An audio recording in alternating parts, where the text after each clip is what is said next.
Initiating podcast download.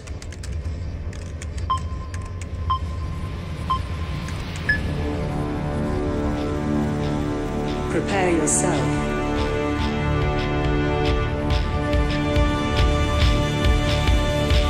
Put on your spandex. Lace up your boots. Wrap your wrists. Hide your razor blade. Head to gorilla position.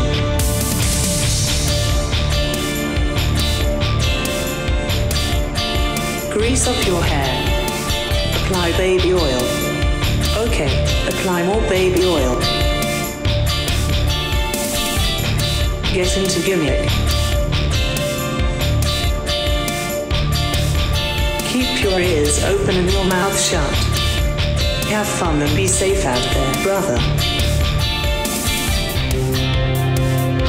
Welcome to I'm on Wrestling. Now your host, Gregory Iron. Hello again, everyone. Welcome. Pardon the interruption. Aaron Bauer's in the house. In the house without raccoons. Welcome to another edition of Iron on Wrestling with Gregory Iron and Aaron Bauer. I'm your host, Gregory Iron. He's the co-host. This is episode 244. Oh, Lord. No more raccoons. Okay. Yeah, no more raccoons. That's nice. Yeah, that's good.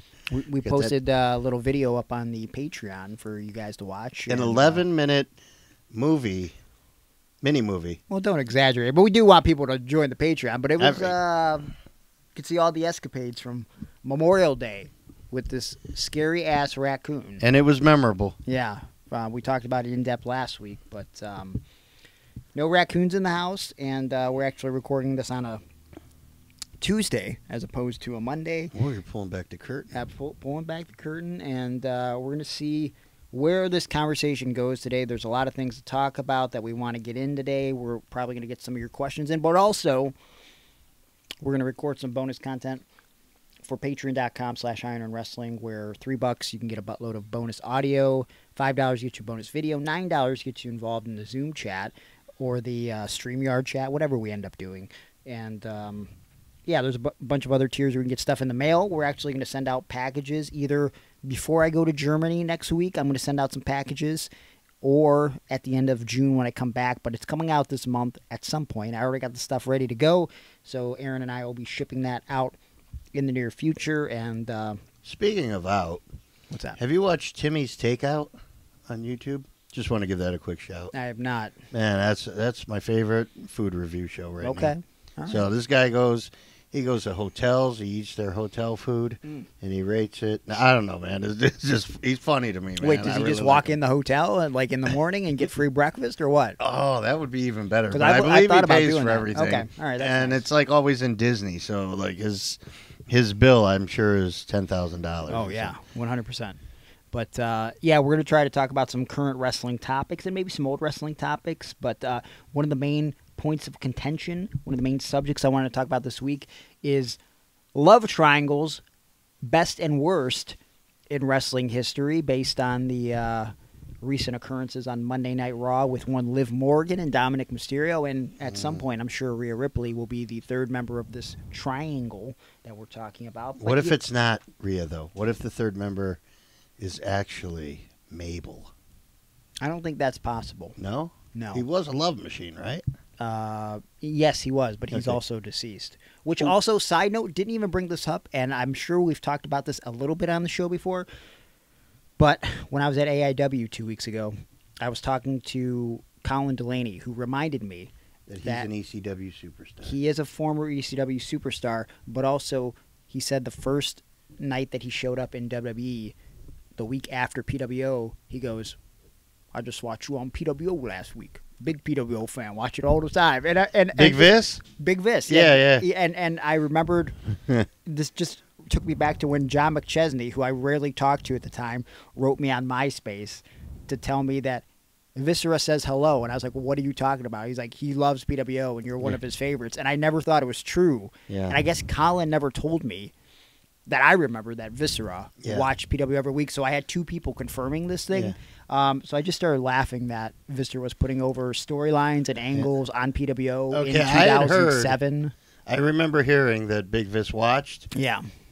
But also, I heard that he would watch porn every night. So he'd watch, I guess maybe you got him going, and then finished with, maybe a little barefoot vacuuming action or something. Maybe. It depends. I don't know if barefoot vacuuming was as prevalent as it is on YouTube in 2024. But, yeah, a lot of wrestling stuff. Ethan Page showing up in WWE. Ricky Starks not in AEW for some reason. There's a lot of they stuff don't have anything for him. Creative's got nothing for him, but maybe we can come up with something for him. But, yeah, we're going to talk about a plethora of things happening in wrestling and maybe try to get something else in the can afterwards for next week when I go to Germany. Because I don't know. Maybe we'll have time to record something next week. We'll see how everything shakes up. But I'm rambling. How are you? You've had a lot of things going on in your personal life this last week. Good. Everything's great. You have an adult son who graduated high school. Yeah. Yeah. High school. High school. I said high school. No. I was doing a Billy Madison. Oh, okay. I got you. Sorry. Yeah. My bad. So, he graduated, and that was great. Did you get emotional? Yes. I think I cried almost all weekend. Did you think you were going to get emotional? Oh, yeah. Okay. Oh, no, I knew. Because I knew the first day that he went to school. Mm-hmm. On the bus, first grade. Yeah. Or kindergarten, I guess. Mm-hmm. I cried the whole day. Yeah. I got on the internet, and I had a group chat with podcast superstar Jerry, Hannah Lightning, and Kristen. I remember her, yes. Okay. So we were in some weird group chat, fun. I'm sure it was weird, yeah. Well, anything involving podcast superstar Jerry is weird. But I just remember he got on that bus, and I walked, and I held it together about halfway back to my house, which was, I don't know, 100 feet away or something. Just started bawling. And I could not lose it in front of the... See, we lived in a hood, bad hood. Yeah. And well, at the time, I think you also lived in a trailer. Yeah, not then. No? Before that. So we lived in a... I forget what they're called, like the welfare housing or whatever. Gotcha. And it's some kind of development for the poor. Section 8 or something? Yeah, Section 8 housing. And so there were no other fathers except for one guy. And we were appointed to be the parents that were at the bus stop because you couldn't just leave your kids alone to get on the bus, especially there. So it was me, and I never found out this guy's real name, but I knew the tattoo on his left forearm said, "The Warlord." Oh, okay. So Warlord was my guy. Wow. And I couldn't cry in front of him. Sure. So I came back to the house. I cried. I waited for those people to get online so that I could distract and, think about something else. Yeah. And then when my kid finally got home, I was probably out there waiting at the bus stop maybe an hour early. And he got off the bus, and I had a picture from that first day, and his younger brother Micah was giving him a hug before he went to school, and then I paired that with the picture of them hugging at the graduation. I saw that. Now, here's my question involving the other boys. Were they as emotional, or were they just like, hell yeah, you're the first one to get out of this shithole? You can move on with your life. You're an adult now. I'd say this, and I'm going to try to say this without breaking down, which I think it's already happening. Okay. But as during the embrace between the two brothers, Xavier and Micah, Micah said, "You're not going to be in the house anymore." And Xavier's like, "No, I'll still come around." He's like, "No, you're not going to live in Mom's house anymore." Yeah. Xavier's still going to live here. Sure. But he's done over at his mother's house. So, and that's really hard for the other boys because they look to him as like the leader. Sure. So that was rough. Rough for me to hear that there. And, lots and lots of fucking tears. Yeah, I can imagine. But, my son made me very proud. He's not my biological son, but I was there since day one. Yeah. So, Yeah, I know, right? The black son is not my biological son. Just to be clear. But he had a friend that had committed suicide, I think his sophomore year. Yeah, I think we talked about it a couple Right. years ago on the show. And when they called up for graduation, they had my son, Xavier, walked up and received his diploma, but he had 2 caps with the tassels on them. Yeah. And one he wore on his head and the other he carried with him, and that was in honor of the boy who could be there to graduate. Yeah. And to me, that was the most special part of him being now a man. Yeah. You know, it's just like, that's the kind of person you are. For sure. You did that, and more important than the baseball scholarships or whatever college he got accepted to, or whatever he does with his life after that. That was a defining moment for me to see that he would honor his friend in that way. I thought it was really good, and for that kid's parents to see that. And That is really cool. yeah. Does he still talk to the parents or anything? Yeah, or? yeah. Still Okay. has a good relationship with them. That's awesome. Still goes and visits. Yeah, So that's really cool. he That's- got you're he gonna got tatted up. You're gonna get me emotional. Hey, and so he says to me, he says, Dad, my friend Hayden, his number was 14 in sports, and when they told him their class rankings, Xavier was 14. Oh wow. And I told we've always talked about things will follow you. Yeah. And so that follows him, and he knows for whatever you want to believe in. If there's something else out there that Hayden is communicating to Xavier, Xavier's communicating to Hayden, they'll always have a bond no matter what, even if they're not here physically together. Yeah, and it's really cool that, despite how incredibly emotional that has to be and tragic, and, we were talking before we started recording about how that's affected him in the locker room with the sports that he used to play with his friend and everything. It's pretty cool that as a person, he still, wants people to remember his friend, no matter what. Yeah, could have moved on. You know what I'm saying? Yeah. Like that's super cool that I can only imagine that the most important thing about his graduation day involved carrying that other cap. Yeah. Not that he was Nope. And there's a pin. If you look at the picture and you zoom in, you could see he's got a pin. They weren't allowed to wear anything. Yeah. Because some people would wear something stupid, Sure. some cuss word or something. I don't know. But he managed to escape with getting a pin with a picture of his friend on it, on his robe and cap and gown. So that's really cool. Well, and you know what? Obviously, he kind of confirmed with his brothers that he'll still be around, and you said that he's kind of the leader. But I think as we grow and change and we have these moments where people, I don't want to say move on, but it's life, right? Yeah.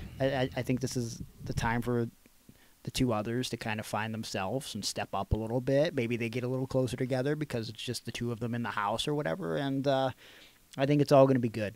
And you raised a good kid, and for that you should be incredibly proud. That I am, because something you did for him definitely stuck with him and made him the person that he is today. So, and that's why I posted them Outcast lyrics. Yeah, because I said I'd be there on the first day of school and graduation. Yeah, and I've been there for all of it. So. And also, you know what? Testament to you, because you've been through some stuff in your life where you might not have been able to be there for this graduation. Right. You know what I mean? Yeah. So just the fact that you've overcome the things that you have to. Everything's about live up to your overcoming word. shit. We all have bumps in the road. Yeah, but I think as people, I think specifically talk about you and I think that's the type of people we're drawn to, people who need to face and overcome adversity, because that's what we've done our whole life, even when we didn't realize it, especially when we were young. But man, this is getting really inspirational. Yeah. It's not the path that I expected this to go down, but you know what? Wait till I tell you how I fell off the wagon. Oh, Jesus Christ. Do you want to tell it now? I don't know. I'm back on. All right. That's I just fell off for a minute. I a lot of pain for going through these past couple of weeks, and yeah. I drank. Did And, you? Yeah, I did. Okay. That's why I Why look are all you fat in revealing that this video. now? Why are you revealing this now? I don't know. It just feels like it's okay. Okay, because I did feel like it. Does it look like in this video that Aaron has put on some weight? and now you're. Yeah. It's one of those things like again, like when I was dating Mary, you know what I Yeah. mean? Like back in the day when, I found booze in the closet, for those who are just listening for the first time for some reason, my former long-term girlfriend who, cheated on me for a guy who made her chili and cornbread, I'd see the alcohol in the closet and I was like, why is this in the closet? And she'd be like, well, because there's no room in the liquor cabinet downstairs. But then there'd be nights where I go to bed where I'm like, I feel like I smell alcohol on her, but like I didn't want to bring it up because I just didn't want to I didn't want to cross that bridge and have that conversation.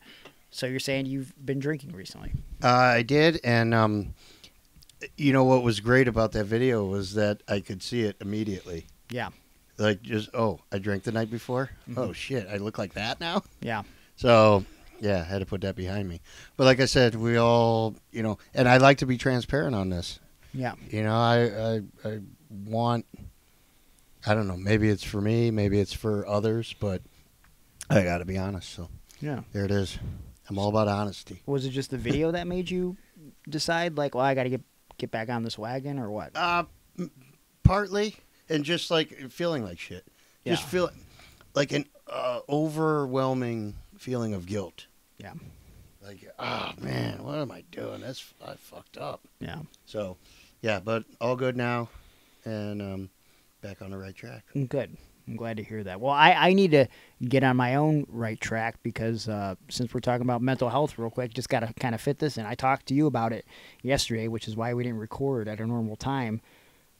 I don't know if it's like getting older and paranoid about my physique or whatever, and like just the way I look at myself or whatever.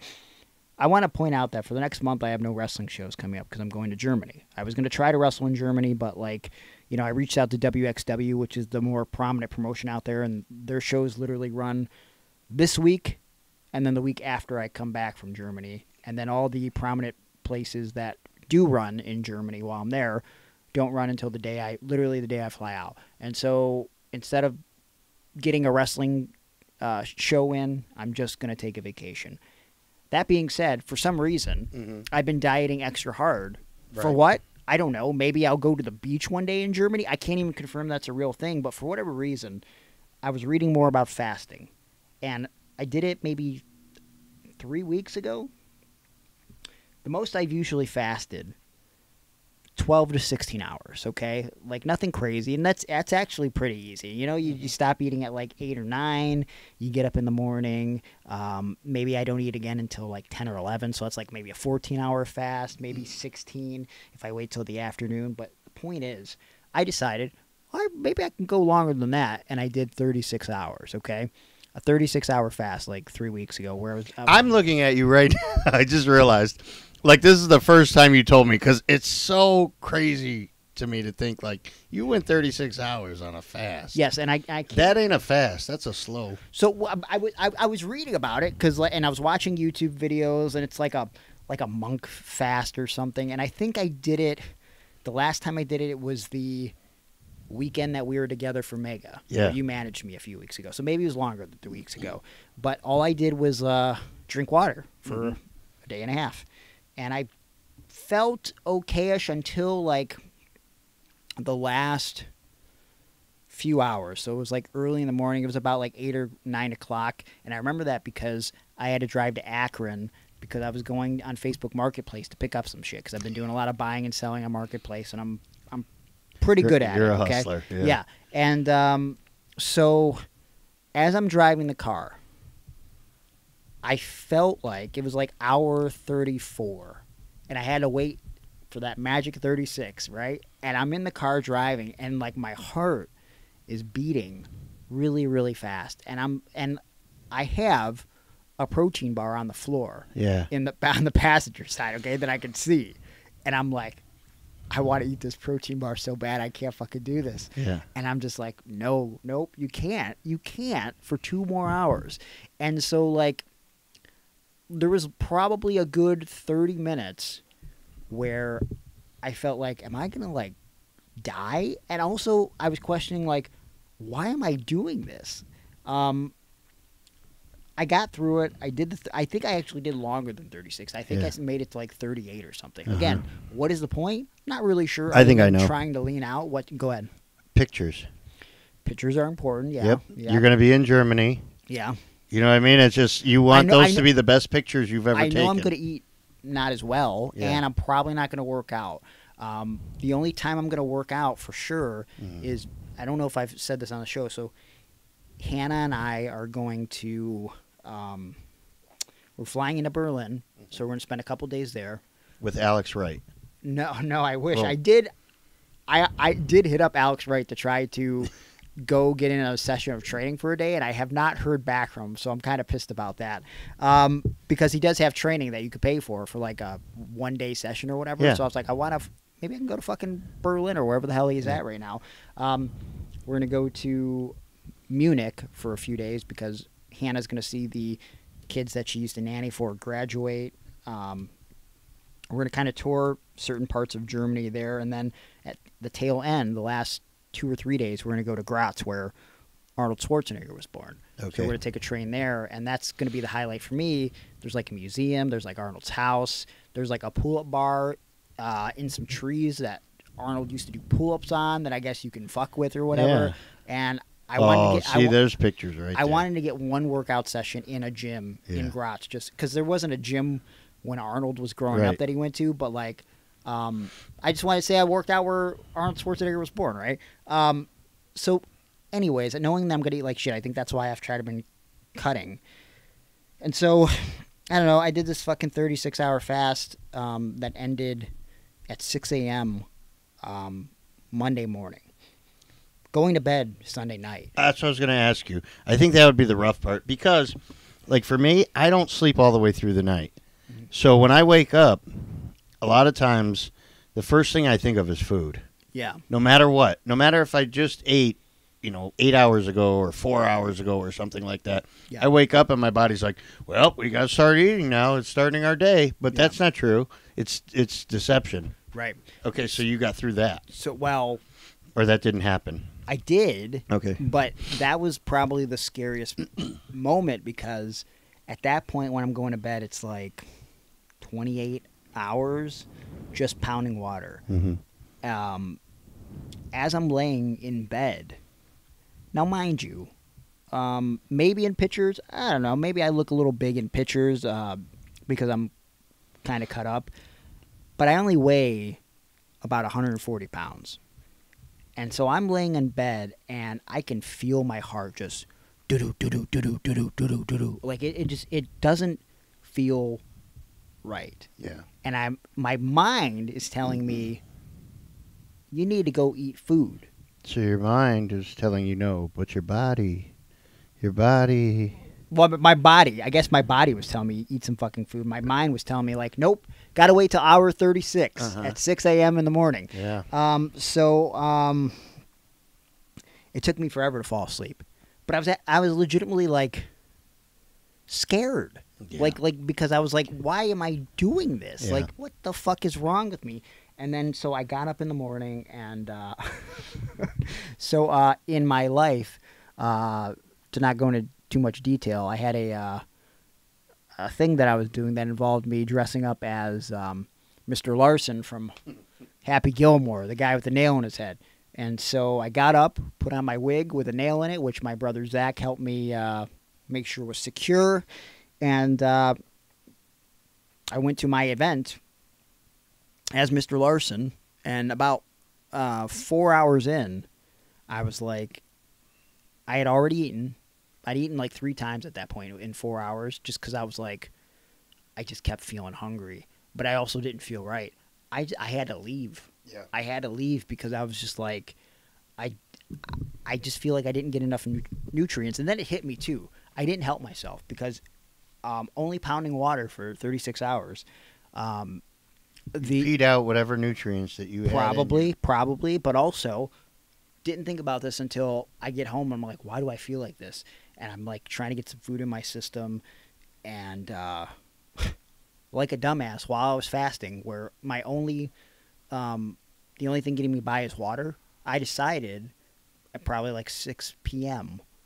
before I was getting ready to bed, I think I'll jump in the sauna for a little bit. So I sat in the sauna for 45 minutes. And that probably didn't help. So then that depleted anything that was left. Yes. So what I'm saying is, I'm never going to fast for 36 hours again. And, God, body dysmorphia fucking sucks, man. Because, again, for a 37-year-old man, I look pretty okay. But, I want to look as good as I did when I was 25. And I want it to be as easy as it was when I was 25. But I can't do it the way I want to. And it's fucking with my brain. How do I get over this? Oh, you don't. Oh, Because okay, I'm cool. 47. All right, well, that's the end of the show and the end of my life. Goodbye, everyone. I'm 47. Yeah. And it took me watching that video to be like, Jesus, what am I doing? Fucking up? And that's okay? No. I was literally on death's door a little over 2 years ago. So, well, we start off with confessions. Yeah. And now we have to get into wrestling? At some point here. But, okay. To wrap it up, if you are going through struggles like Aaron just recently did, tell someone about it. He told me for the first time on the show. Yep. And now he's telling all of you, but I guess that's important for accountability, but also, if don't fast for 36 hours, for the love of God. The only thing that where I screwed up, I just happened to be watching a David Blaine interview as well. Yeah. And I just happened to see after I did this 36-hour fast that they asked him how he does the frog trick. Yeah. I don't know if you ever see this, or he'll just randomly in public spit out a frog from his mouth. And he said, what I do is I fast for 36 hours and I drink enough water so I could put the frog down my throat and it can live inside me for up to 3 hours. So I can just go about my day doing other stuff while the frog is in my stomach. And then whenever I want, I can just spit it out. And I'm thinking to myself, what the actual fuck? That's nasty. But you get paid for that. You know what I mean? I mean, guess. Yeah, I don't want to do that, but I've done some nasty shit in my day for not pay. There was probably a point where he wasn't getting paid for that, and he figured it out. Yeah, well, it was one trick, and I think Chris Rock talks about it, is where they put him in the box, and he didn't eat for 36 hours. Oh, yeah. Yeah, and Chris Rock I think was it was longer than that. Yeah, Chris Rock's like, no, that's the same thing as living in the hood. I'm in a box, and I ain't gonna eat. Yeah. So yeah, I guess I should have at least swallowed a frog for 36 hours. And so when I googled my recovery for my knee and stuff, I looked at all the pros for certain things and the cons for those same certain things. When you looked up this monk fasting for 36 hours, you saw the pros. Yeah, here's the thing. I don't think I looked up the cons. Yeah, okay. Because I didn't want to hear the cons. I wanted to read right. I wanted to read you could probably lose a pound or two over the course of because the main idea with dieting is not necessarily your training, but the calorie deficit, right? Yeah. That's the goal. So if you want to lose weight, there's no secret pill. You just have to be in a calorie deficit. So.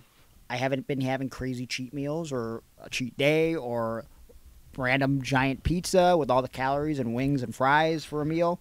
So I figured I'll just put myself in more of a calorie deficit because if I don't eat 2,000, 3,000 calories for a day and a half, that's 3,000 less calories. That's definitely going to be at least a pound or two that I lose, which it was. By the time I stepped on the scale, it was 138.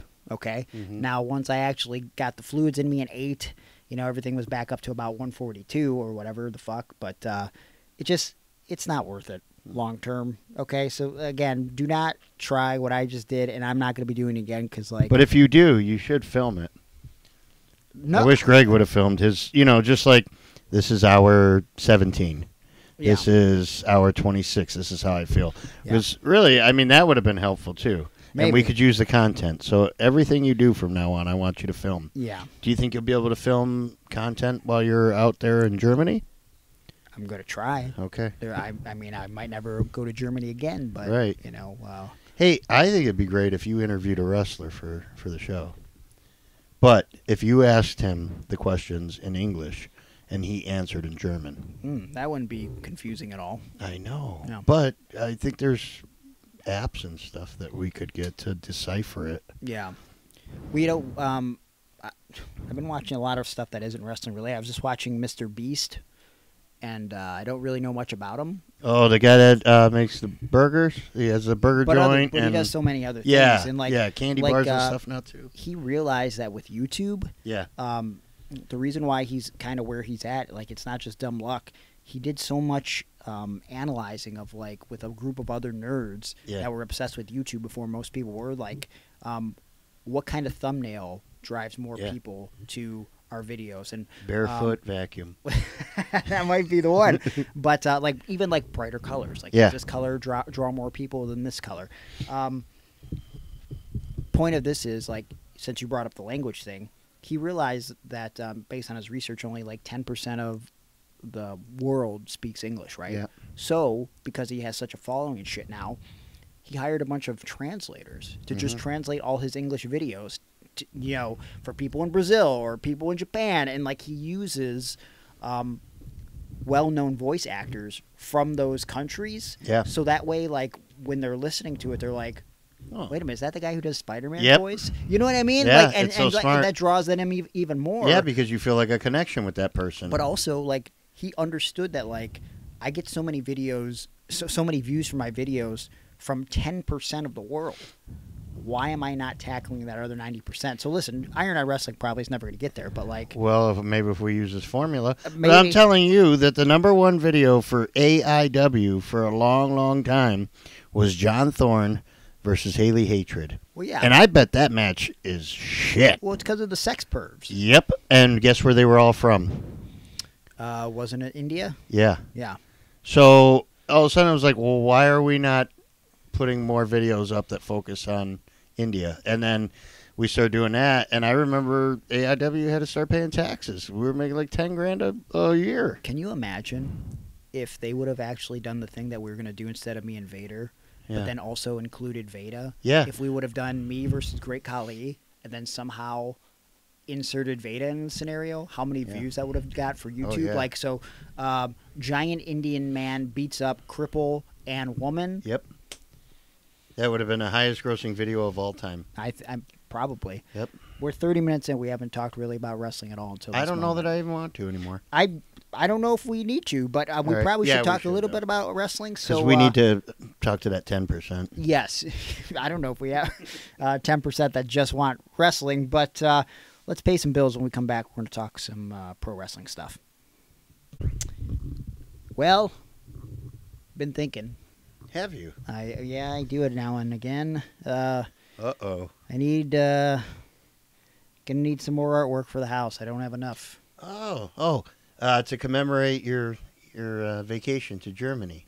I could probably do that after the fact, but I was thinking Who more. could we put on Two Clouds? I guess me and my girlfriend, or maybe No. maybe we don't put her on the clouds. Like maybe me and Alex Wright. What's real close to Germany? Me and Alex Wright. Okay, Dancing. well, you'll be there, but you're not there yet. So, two prominent figures from Germany on a shirt that you would have hanging in your house. All right, on one cloud, I could see there being Arnold. Okay. Right? Like you're going to work out with Arnold. Sure, yeah. So, you're climbing the steps to heaven, and on one cloud is Arnold. Okay. And on the other cloud, give me someone else that's real famous for being a German. I don't want to name the person I'm thinking of. Why? Because... Huh? Who? His name begins with an A. Oh, Alex, right? Yeah, but that's not the... Alex Daniels. Alex Daniels. He probably has some German in him for sure. You have any blonde German in you? Yeah. Oh. I do, actually. Oh, well, that just defeated my joke. I was going to ask if you wanted any. No, listen, we're just going to move on and just say that if you needed any type of artwork commissioned, whether it be for, artwork on the walls of your house, or you want to make some art for a friend or a family member, or perhaps have a new merch design of some sort, maybe a logo that you need for your business, you can contact our good buddy, Juan Ortiz and Of the Dead Designs, because he's been doing this shit for nearly 20 years, and he's been doing That's it. a decade. Yeah, 2 decades actually. Oh, Yeah, math. at a very at a very high level. He's been doing it for every world champion you see on television, every major wrestling federation. He's been doing it for stores like Hot Topic, and he could do art for you, and it's more affordable than you think. So, Oh, I got it. what? On the other cloud is Adolf. A dolphin? Adolf Ziggler.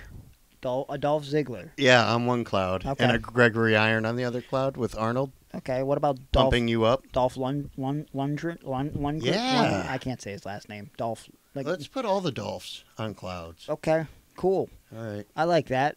But, you shouldn't delay any longer. You should contact Juan Ortiz to get you started on a piece of art right now. And you could save $10 additional if you mention Iron on Wrestling and follow him on his Instagram at Of the Dead Designs. That's right, Of the Dead Designs. You can hit him up there for your commission, or you can contact him on Facebook, facebook.com/ofthedeaddesigns, or go to his website, ofthedead.weebly.com, because Of the Dead Designs is bringing artwork to life. And we are back, and we're going to talk about some professional wrestling now. We're done talking about our mental health. We should just delete that episode, that segment of the episode. No, I think it's fine. Oh, okay. Are you embarrassed? No. Are you ashamed? Yeah. Then shut the fuck up. Okay. Anyways, I want to talk about 2 people in wrestling. One formerly of AEW, one currently in AEW, but both not on the AEW program. One because he doesn't work there anymore, but one does still work there, but is not on the program. Yeah, he's not working. For no reason. Let's start with the guy who is contracted to AEW, Ricky Starks. Okay. He's been absent from TV since about, I think, March at this point. The current month is June. And we haven't seen him since he was teaming with Big Bill. He's one of the first AEW signees. He wasn't one of the pillars, though, right? He was not one of the pillars, no, Okay. unfortunately. But you could argue that he's one of the brightest stars to come out of AEW.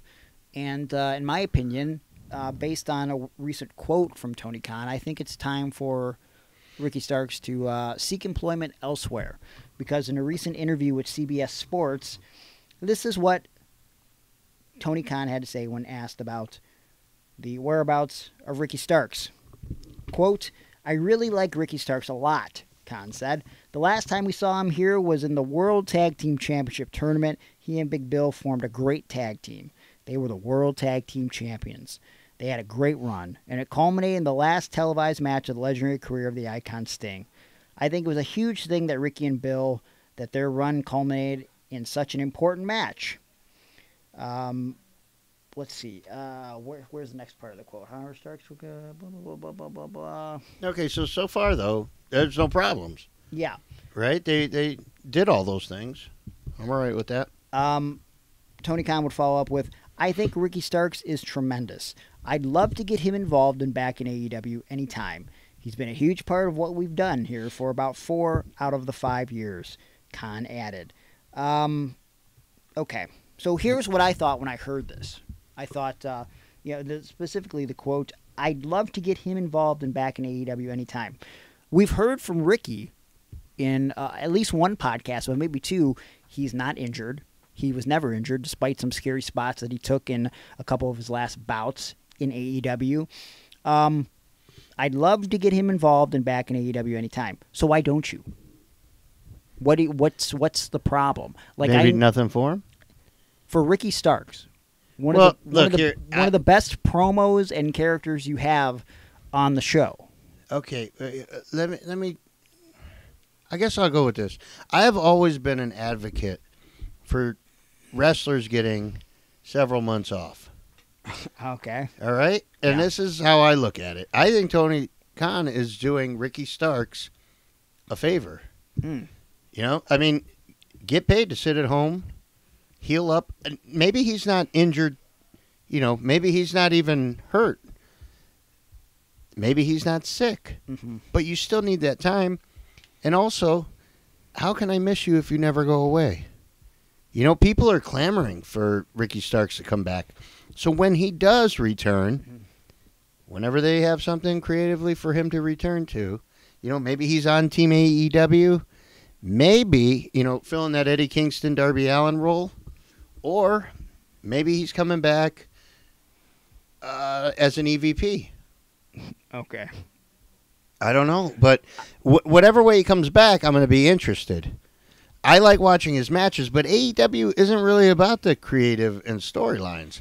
I went back and watched that pay-per-view we talked about last week or whatever, and just watching it as a guy who likes to watch wrestling matches, that was a really fun pay-per-view. Yeah, I'm not. All those matches were great. I'm not disputing that, but the thing that's always kept me coming back to wrestling is the stories, and I think the majority of your wrestling audience wants to be emotionally invested. Yeah. You know what I mean? And I think that's the problem. And also, you know, well, maybe of your WWE audience, but that's everybody was talking about. We need an alternative to WWE. Yes. Well, this is the alternative. You're not getting the stories that you're getting in WWE. That's their market that's cornered. The alternative that's not growing at all. They've definitely gotten the segment of fans that just wants to watch good wrestling. Okay, and then why do they need to grow it though? I mean, why wouldn't they want to grow it? Because they just like doing what they're doing. They're having matches. You know, we always hear Adam Copeland went there and wants to just have matches. CM Punk went there and wanted to work matches with guys he wanted to work with. Everybody wants to work with that dude you worked with in featherweight wrestling. What was that guy's name? You're talking about Lee Moriarty? Lee Moriarty. Yeah. But also, CM Punk didn't say he just wanted to have good matches. He said specifically in that Ariel Helwani interview that, you know, his Areola. I didn't say that. He said his goal was to draw money and sell tickets and blah, blah, blah. Good matches are important, but if you're not, you know, creating more brand awareness, getting more people in the building, then, like, what exactly are you doing? I don't know why people are worried about that, though. Also, it's not anybody's money that's affected except for Tony's. Which is fine. Listen, I'm glad all my friends are getting paid, but, like, my concern is, and it's probably not going anywhere anytime soon, but, like, at some point, you know, when you keep spending like this and not growing, I know he has almost unlimited resources because of the patent that his dad has for whatever the fuck they make for the cars. But at some point, that's got to run out, you know? So at some point, he's not going to be able to do this without trying to grow the business. And maybe he's not looking for an eternity of a wrestling company. Maybe he's looking for, I'm cool if this wraps up in 10 years. In 5 years. Maybe that's all he wants to do it for. Maybe he's ADHD and he wants to move on to something else. Maybe his next endeavor is fucking a checkers league tournament or something. Well, I can't, the Uno championship. I can't see him moving on, but also see it's opposite of WWE of 2019. So it's the alternative. Well, I'm sorry, it's the same as WWE as 2019 as in the sense that I've lost my faith in the booking of AEW, where they have the potential to bring Ricky Starks back, and he probably could get some buzz because I think the crowd does like Ricky Starks, but you can argue that the pop would be bigger if they actually did something with him before he left, and also, if they bring him back in a prominent role, how long will he stay in that role until they just forget about it, put him back down on the weekend shows that no one watches, you know what I mean? But he'll still be getting paid, though, right? He'll still get paid. Does he still get paid no matter what? He'll still get paid, but like I just feel like it's a waste of a good piece of talent. And why are you even paying for this person? It's like I mean, we weren't going to talk about this per se, but you know, you have these contracts coming up and guys that aren't coming back for people like Mark Henry, who can't imagine how much he got paid to basically just say, it's time for the main event. And now he's gone. You could have done so much more with Mark Henry. Why are you smiling right now? That's what he said. I know. That's pretty good Mark Henry. That's the only fucking thing he said. Hey, I just saw him on MLW.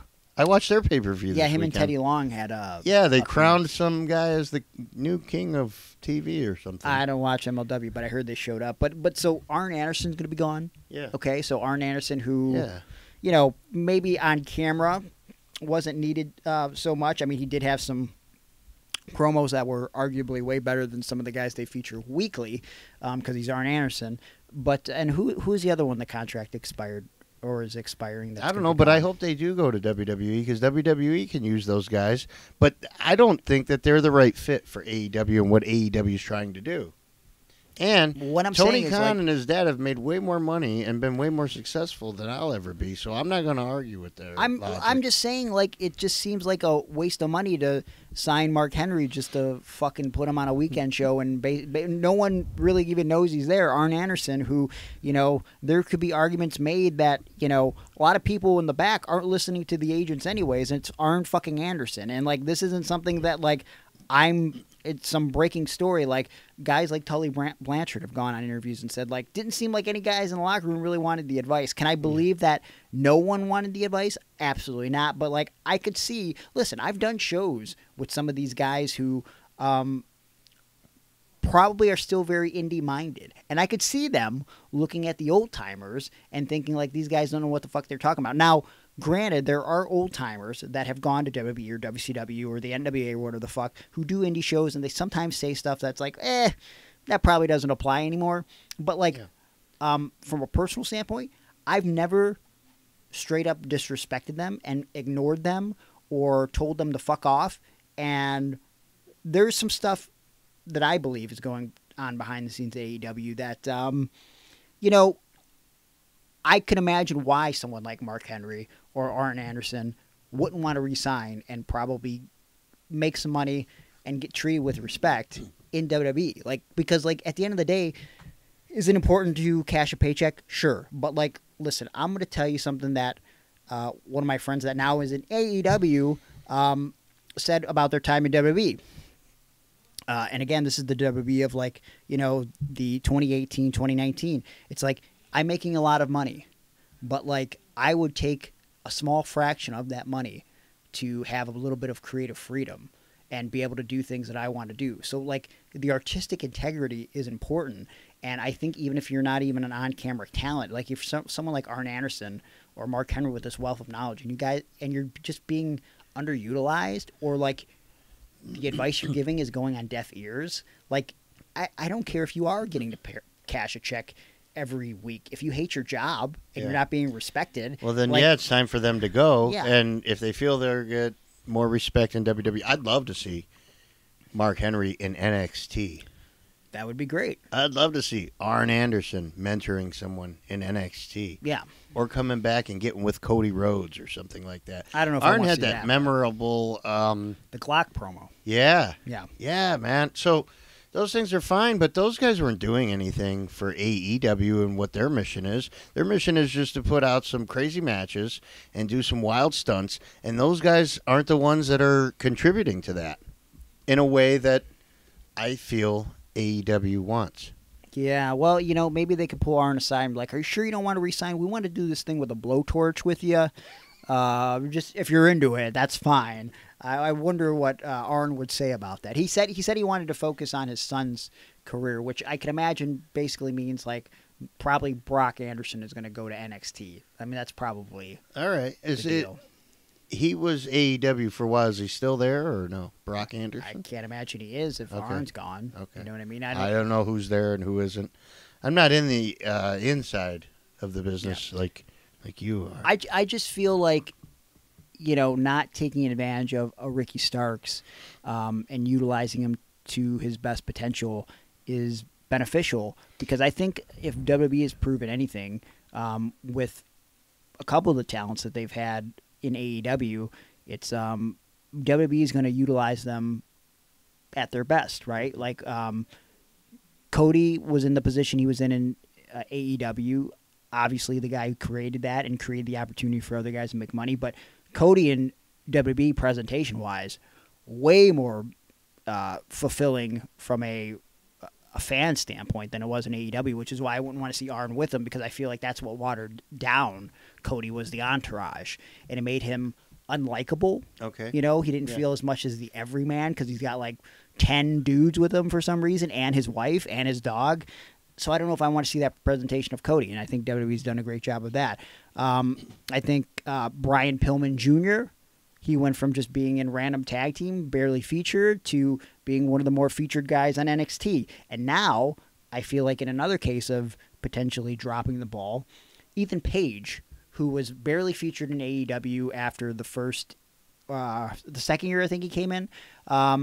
Once Lambert was gone, they basically had Julian in Ring of Honor, and He now was teaming with the guy. They were like the Men of the Year. yeah, Who was that guy? Because he won face of AEW. Scorpio Sky. Yeah. So he's the face of AEW right now. Scorpio Sky? Yeah. What is he doing? He won a ladder match that said he was the face of AEW. When? When's the last time Like Scorpio a Sky year was or on? two? A year or two ago? Okay, so that's important now? And then he had a match or two afterwards. Oh, okay. And then I haven't seen him in a while, but I don't know their business. Well, listen, I find it hard to believe you could even argue this point, but we've done a lot of shows with Ethan Page over the last decade or so. Yeah. And Fucking prick. you could always tell that he was very good as a wrestler, but even better as a promo. And that's what made him stand out to me right off the bat. And I think that's what gave him his first opportunity in America when he was working at AIW, because of he worked hard and he was a hell of a promo. And he could drive Silesia Sparks across the border. He like nobody's could, business. which was important. Yeah. But then when they gave him his shot, I know. We knew it right away against Eric Ryan. Guys' night out, the very first one. yeah, Thorne and Biggins came to me and were like, what do you think about doing one guy's match? I'm like, yeah, for sure. Why? Well, there's this guy that's going to drive Silesia. Yep, let's throw him in there. See what the kid's got. Well, and he was fucking fantastic. the first time I actually paid attention to him was when he did the deal where he cashed in the generic Money in the Bank or whatever. Yeah, thank you. Was it Thank winning the gauntlet or whatever? Yeah.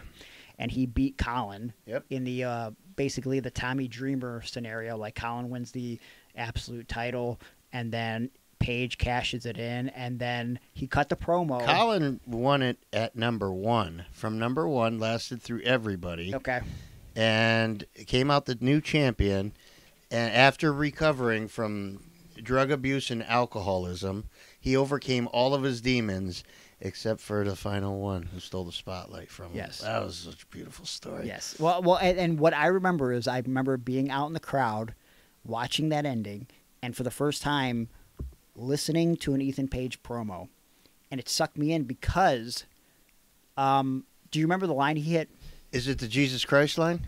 Yes. Jesus Christ wears a chain with Ethan Page on it. Yes. I'll never forget it. And I was like, we made the right decision. We definitely made. And look, I remember pitching that idea and it getting shot down. And then I remember we were down in the basement. That was Turner's, right? Yeah. And Thorne and Page were off to the side talking. And Page goes, hey, what if I cash in then? And Thorne's like, that's a great idea. Yeah. And it was, though. Right. So you can give Ethan Page the credit for that. But, yeah, he was fantastic. His promo afterwards solidified him as the top guy. His relationship with Silesia was a big deal then.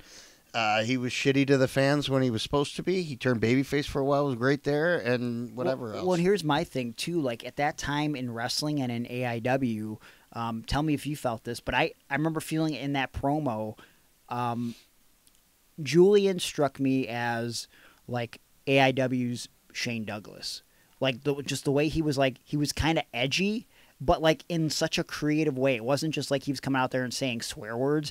Everything he said had meaning. And when I started working with Julian closer in Alpha One in Canada, the promotion that he's ran since he was like 18 or 19, I understood even more that he's got not only a good mind for stories, but for business, right? And I think business-wise, to not use Ethan Page at a higher level, which seems to be a common theme with AEW over the past few years, and this is not me being like a dick. It's just like being honest here. Like, there's been so many guys who came in as like the this young 20-some-year-old person with potential to go somewhere in a few years. Fast forward a few years, and a lot of those people are in the same position or in a worse position, right? Like, they haven't moved up. Whereas WWE, you know, even when it was their shittiest, for the most part, they could take a young guy that they wanted to push, and they figured out how to elevate them. They're doing it right now on TV with someone like a Braun Breaker, right? Like, I think they're building him perfectly. To not do something with Ethan Page just seems like very counterproductive. And I don't know the situation, but I know that after we talked about him last week, Ethan Page showed up in the main event segment of NXT, attacked Trick Williams, and essentially, I guess we'll find out this week, it looks like it's going to be Ethan Page versus Trick Williams for the NXT Championship at Battleground this Sunday. And, I mean, come on. He just went from barely being booked. Yeah, so how's he get a title shot? Well, we don't have a ranking system in NXT, so it doesn't matter. Okay. It turns out that he's been attacking people. He's been the guy behind the attacks in NXT, like Olam Dar and someone else. Wait a minute. Wasn't he under contract to AEW during that time? During these attacks? You got to do it like Vic did. Wasn't he an Booker T cutting him off, which beautifully done, by the way. Yeah. Now, I think it was more Ethan Page cutting him off. Because Ethan Page grabbed the mic and started to talk as he said, wasn't he an A? I think Booker T was, but I don't know. I'm pumped. I literally had just talked to Julian at AIW. Yeah. One of the and things, he goes, I'll be at WWE. He did not say that. Oh, yeah. But at one point I said, so when are you going to WWE? He goes, hopefully soon. Jeez. Like, so he was working me. You know what I mean? And like, I know, like, he told me he likes to work the marks. I don't know who he talked to get there. I'm just ignoring what you said. But I know he's close with Cody, but I doubt Cody facilitated that. Because I just think that if he came to anybody with power or prominence in WWE and they could just see Julian, they could see money. Yeah, he's Canadian. What does that have to do with anything? One thing I learned about Canadian wrestlers and Canadian men, they're brought up on either hockey or wrestling. Okay. You know, so if you're a real one, you survive that. And he's been a real one. Ethan Page and Johnny Gargano had a feud, and it culminated at some Absolution. And then when we booked out Absolution for the next year, there were two guys we didn't have a spot for. Ethan Page and Johnny Gargano. Yeah. Because everybody else had already been in feuds, and maybe Ethan wasn't on the previous couple shows or something, and Johnny and whatever.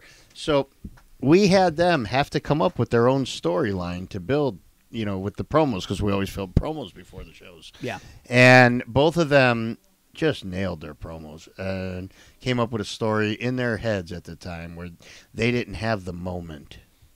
Yeah. The Absolution moment. Yeah. And it was just great. I like Ethan Page. I like that he was always shitty to my kid in promos. Yes. But also was the one who was like, hey, you throw your kid in this promo here? Could you go grab your kid, have him ask me for an autograph, and then I turn him down? Like, yep, for sure. So, and that kid just graduated. Wow. Yep. Time flies. That's how fucking fast time is. Well, you know, listen, when me and Zach Allen had to book one show for a guy in Indiana in 2016, we were looking for a cost-efficient main event that would draw. Gowan had an in with Rhino. Rhino's always a great draw. And he was trying to think, who could we put against with Rhino that won't cost us too much or whatever, but will be like a good, credible main event. My first pick, Ethan Page. Gowan didn't know who Julian was at that point, but I was like, I'm telling you, like, this dude is money. Like, he's going to be something in a couple years. We got to book Ethan Page versus Rhino. And it delivered. You know what I mean? And so, like, I don't know. I made a post about it on social media. Like, yeah, I shit all over that post. Of course you did. But, like, you know, he's a real guy. And Ethan Page, me and him did not always get along. Okay? And it was Ricky Shane Page, who, no relation to Ethan Page, that said to Julian, if you actually talk to Greg, you guys are more similar than you would think. And Ricky kind of gave me the same Iggy, and Julian started booking me in Canada again for the first time since I had worked for Smash on a regular basis, and I came in just for an opportunity.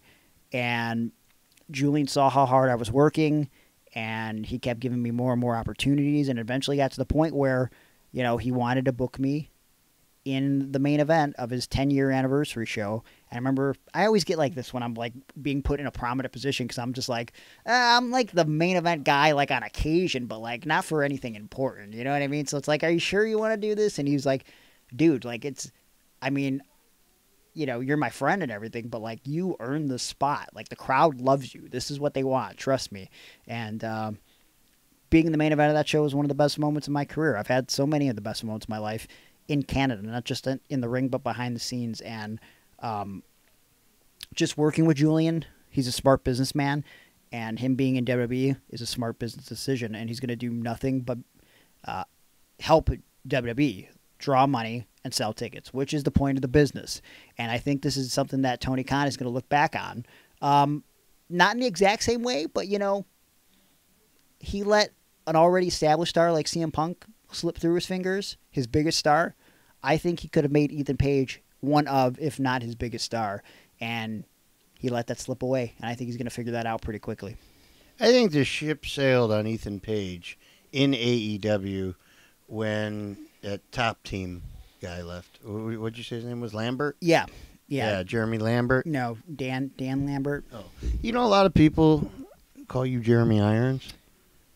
Yeah, I do know that. So not only are they getting your last name wrong, which many people do, they're also getting your first name entirely wrong. Yeah. Yeah. So I remember the first time I'd ever got called Jeremy Irons for an entrance. It was that first time that I wrestled Johnny behind Crazy Chuck's in a parking lot.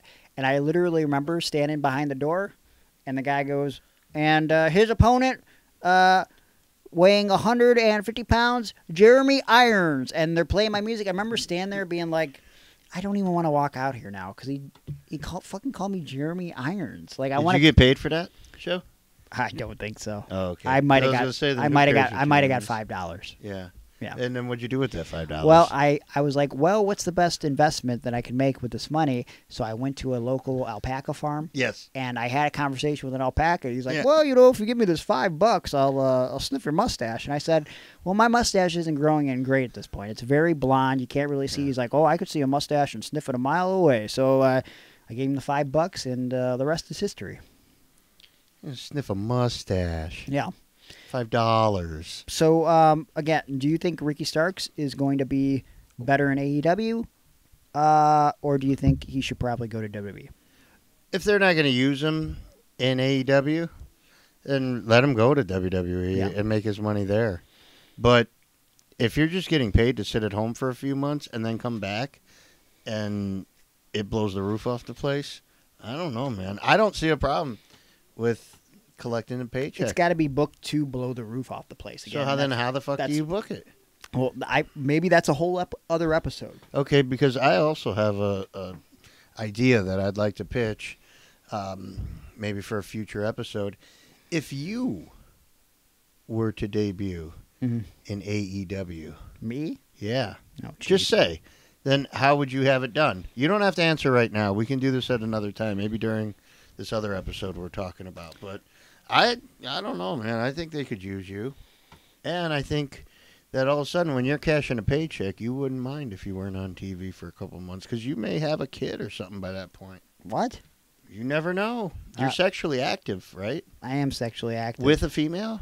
Or with a female, yes. Okay. Yes. Yeah, see, so then, you know, I don't know if you know how this works, but when a man... I know how it works. I don't think my girlfriend wants to have children. Yeah, well, I don't think a lot of people's girlfriends wanted to have children. All right. A lot of babies in this world.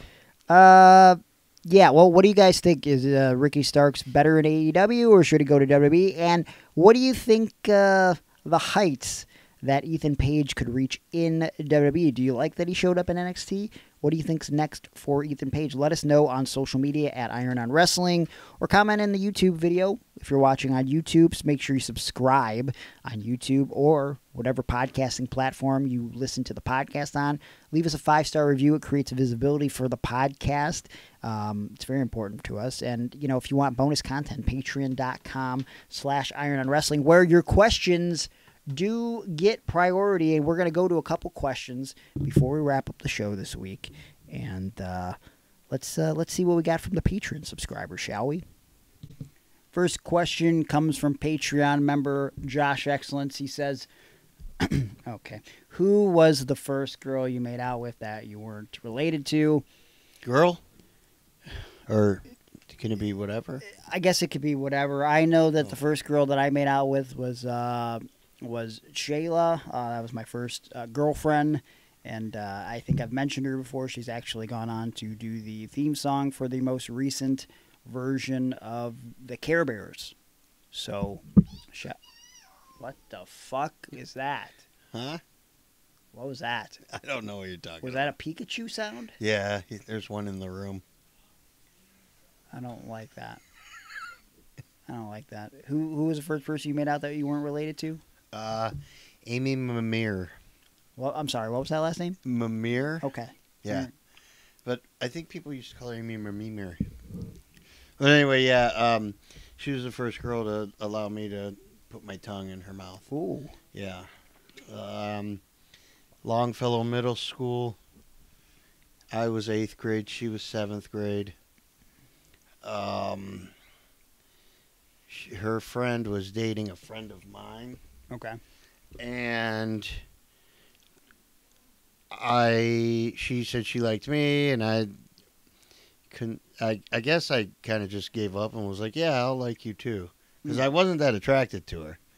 But I had also never made out with a girl before that wasn't related to me. Yeah, yeah. So I was like, oh, let's go for it here. And we went for a kiss, and she opened her mouth, and all I could fucking think of was Top Gun.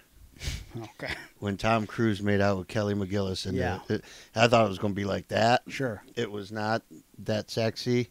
There was no music playing or anything. There was no Take My Breath Away. Matter of fact, I thought, I'm not sure if I'm a big fan of this because the whole breath thing. Yeah. You know, she may have been eating vinegar and salt chips prior to the makeout session. Bad decision. But also, I was finally making out with someone that I wasn't related to. Yeah.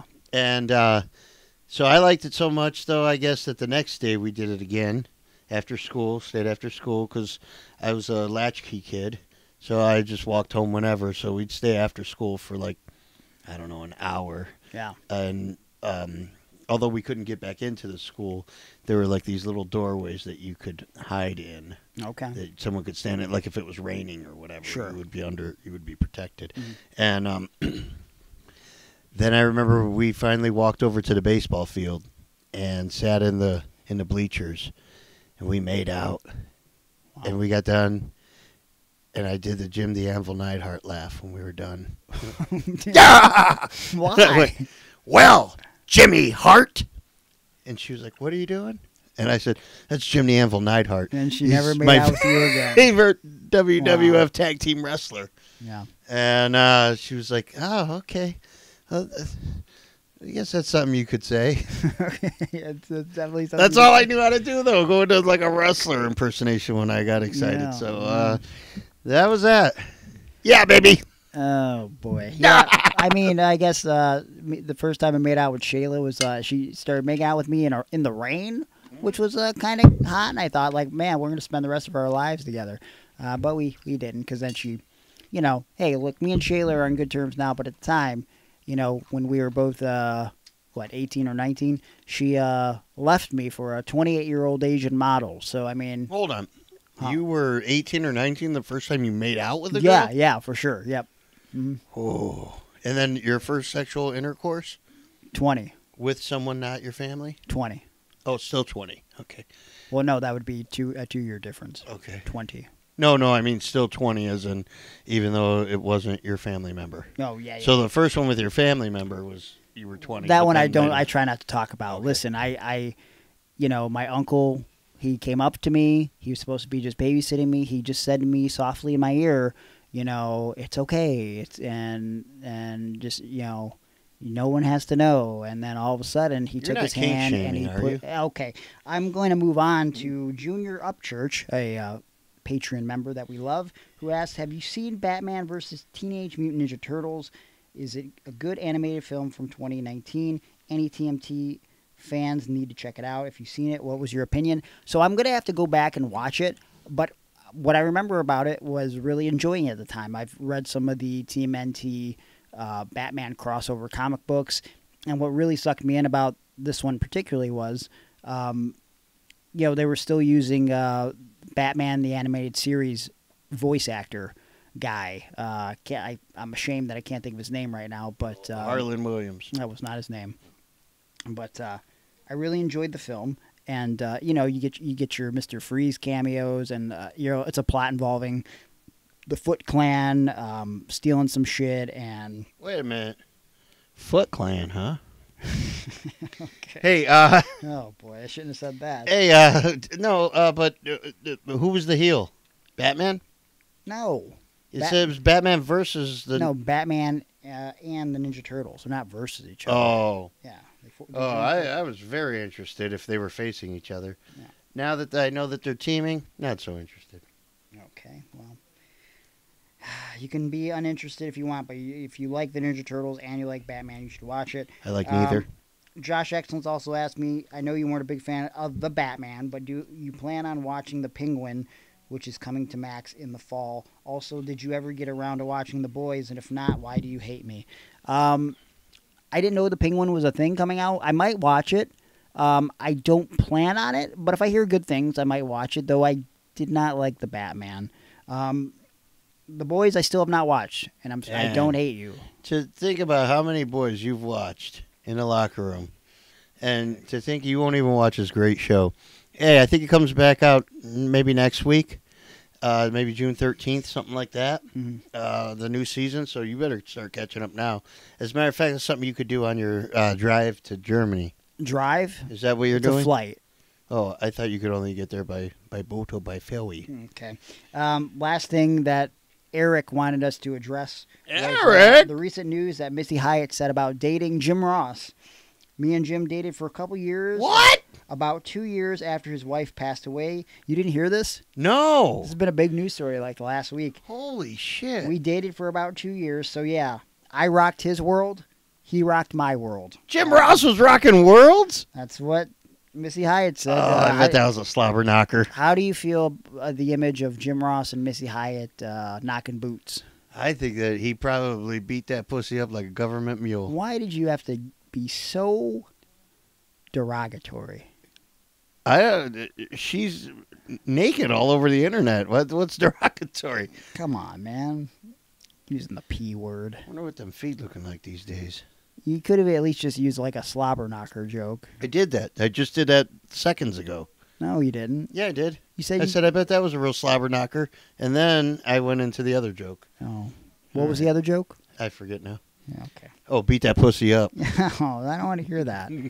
I used to work with a guy when I was like 18 who I think he had some mental problems for sure because he would just walk around, and I think it was a song at the time. He would just keep saying like, "Beat the pussy up, beat the pussy up." Yeah, I know that song. And I used to be like, man, like, what the fuck, man? He did it in a whisper like that? Yes. Yeah, I think that was maybe Yin Yang Twins. So weird. I mean, good for Jim Ross. So, like, I mean, I'm not completely shocked. Missy Hyatt has dated a lot of people over the years. I almost dated her. Wait, what? Yeah, I felt like there was a connection. At AIW? Yeah, when we called our last match together before she retired. What? Why didn't it happen? Oh, I was married. Oh, yeah, that whole thing. Yeah. Yeah. Didn't stop me before, but... Okay. According to some people. According to some people. You know Rhonda, right? Rhonda Shear?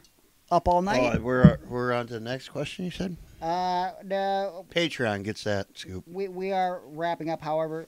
Justin Bonifield from Patreon does say, we need to hear more Rod Destiny stories in the future. So. Oh, yeah, we could do that. Yeah. So we'll do another Rod Destiny. I bet I could reach out, and actually it's asphalting season. Mm-hmm. So, he's got that asphalt business. Sure. Very, very prominent business. So before we get him back on, yeah. Just saw he was giving out some $50 gift cards at the Ribbon Rock. I'm sorry, the Rockin' on the River. On the River. I'm sorry, I confused Parma and Elyria, Ohio. Yeah. But we're gonna do some more of these questions on an episode next week. But we'll keep getting your questions in. Submit them in to us, I guess. I need to learn how to talk. Cerebral palsy kicks in sometimes at random moments. I apologize. But that will be our last episode before I go to Germany. And we will get that to you next week. But for an extra, sometime this week, we'll be giving you the Triangle Love Stories in Wrestling, the best and worst. And that's going to be exclusive to Patreon. So, check us out over there, patreon.com/ironwrestling. And I guess until next week, make sure you follow me on social media at Gregory Iron on Twitter, Gregory_Iron on Instagram, Facebook.com/TheHandicappedHero. You can book me on any of those platforms for pro wrestling, motivational speaking, or pro wrestling seminars. And I will respond to you promptly. We can work something out for sure. Cameo, search Gregory Iron. I can give you a shout out of some sort. Go to prowrestlingtees.com/Gregory Iron, where you can get my shirts, Aaron shirts, Iron on Wrestling shirts. Great way to support the show. And Aaron, what would you like to plug? Oh, my new X handle. Aaron is all elite. I'm sorry, what? No, nothing. I'll announce that later. And then, but, sexy with 2 X's, tan feet, on Feet Finder. And then on Pokemon, I'm El Fresho. And if there's other social media, I'm really not on it. Aaron Bauer on Facebook. I post from my Instagram to that, and I think my Instagram might be fair to Aaron. Okay. So you can probably tell people more than I can. Yeah, well, you told them everything they need to know. Yeah, they can now buy your feet pics because you figured out how to set it up, and that's incredibly important. So, all right. Well, good luck on your flight. Thanks. I mean, I'll see you before I leave because we're going to record another episode. I just said I that. didn't know. Rat bastard. But until next week, here's a soft, sensual kiss goodbye. Yeah, kiss goodbye for sure as you board that plane. Okay. You're leaving. What? On a jet. Oh, copyright. Okay. So far away, when I feel the snake bite into my veins, never did I want to be here again, and I don't remember why I came. Hazy clouds rain on my head, empty thoughts fill my ears, find my shame by the moonlight, why my thoughts aren't so clear. Demons dreaming, breathing, breathing. I'm coming back again.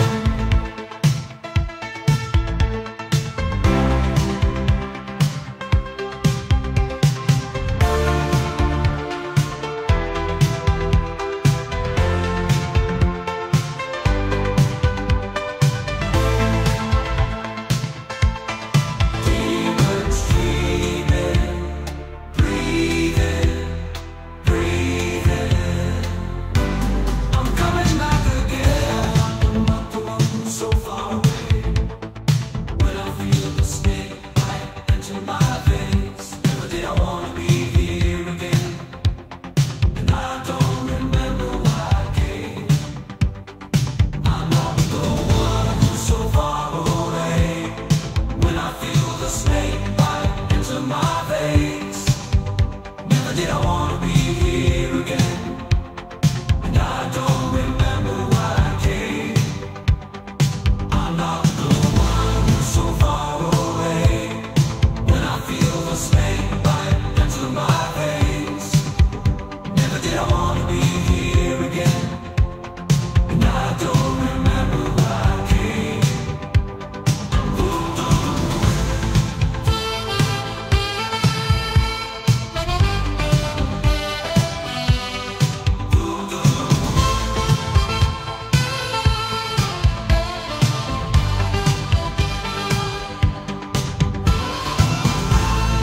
Not the one who's so far away. When I feel the snake bite into my veins, never did I want to be here again, and I don't remember